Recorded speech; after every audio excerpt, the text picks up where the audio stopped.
کئی اسلامی بھائی ہیں جو ٹیلنٹڈ ہیں اور یہ کر سکتے ہیں کچھ، نہ کرنے کی وجہ یہ ہے کہ وہ برداشت نہیں ہے کس چیز کی؟ کچھ آپ کے ساتھ ایسا رویہ کوئی ہو جائے تو آپ کو غصہ آ جائے گا. غصے والا آدمی یہ کام نہیں کر سکتا.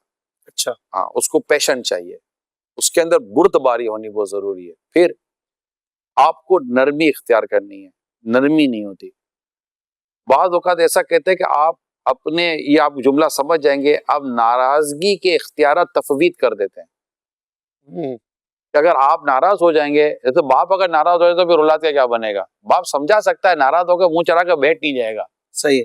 تو یہ جو قیادت ہوتی ہے یہ منہ چڑھا کے بیٹھ نہیں جاتی، یہ ناراض ہو کے نہیں بیٹھ جاتی. پھر اب میری تنظیم ہے اور تو ہماری تنظیم دعوت اسلامی، آپ سے میری انڈرسٹینڈنگ نہیں بن پا رہی، مگر مجھے اتنا پتا ہے کہ اب دعوت اسلامی کے لیے امپورٹنٹ ہے. اب میری غرض یہ کہ میں آپ سے انڈرسٹینڈنگ کروں. اچھا. کیونکہ مجھے ذمہ داری دعوت اسلامی کے کام کے لیے ملی ہے، نہ کہ میں اپنے لیے آپ سے کچھ مطلب چاہتا ہوں. واہ واہ. جب آپ دعوت اسلامی کے لیے نفع بخش ہیں تو پھر میں اپنی نفس، اپنی ذات، اپنے مزاج کے ساتھ کیوں آپ کے ساتھ چل رہا ہوں؟ واہ واہ. مجھے آپ کے ساتھ انڈرسٹینڈنگ کرنی ہے، نہ کہ آپ کو میرے ساتھ کرنی ہے.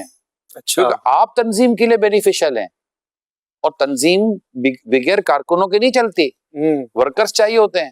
جی. اور ہر ورکرز کا مزاج الگ ہوتا ہے. تو پتہ چلا کہ قیادت کو تمام مزاج کے ساتھ مل کر چلنا پڑتا ہے. اور پھر ایک وقت آتا ہے کہ وہ تمام مزاج والے، الگ الگ مزاج والے لوگ اپنے اس قیادت کے مزاج میں ڈھل جاتے ہیں. سبحان. اور کئی اس معاملے میں فیل ہو گئے کہ وہ ان کا بولنے کا انداز، ڈانٹنا، جھاڑنا، تھوڑا ڈکٹیٹر والا انداز ہوگا، پھر میں والا تھوڑا انداز ہوگا. تو اس طرح کے لوگ جو ہے نا کبھی بھی مشاورت نہیں ہوگی. آقا صلی اللہ علیہ وسلم کس طرح اپنے کمزور سے کمزور کے پاس تشریف لے جاتے اور کس طرح آپ ان کے ساتھ صلہ رحمی فرماتے، اس نے سلوک فرماتے، اپنے گھر کے کاموں کو، معاملات کو کیسے دیکھا کرتے، جس سے زندگی میں اگر کوئی قیادت والی پوزیشن پر بھی آنا ہے تو سوائے اس کے کہ وہ نبی پاک صلی اللہ علیہ وسلم کی سیرت کو پڑھے اور اس کو فالو کرے، اس کے بعد کوئی دوسرا آپشن نہیں ہے. سبحان اللہ. مطلب آپ ناراض نہیں ہوتے کسی سے؟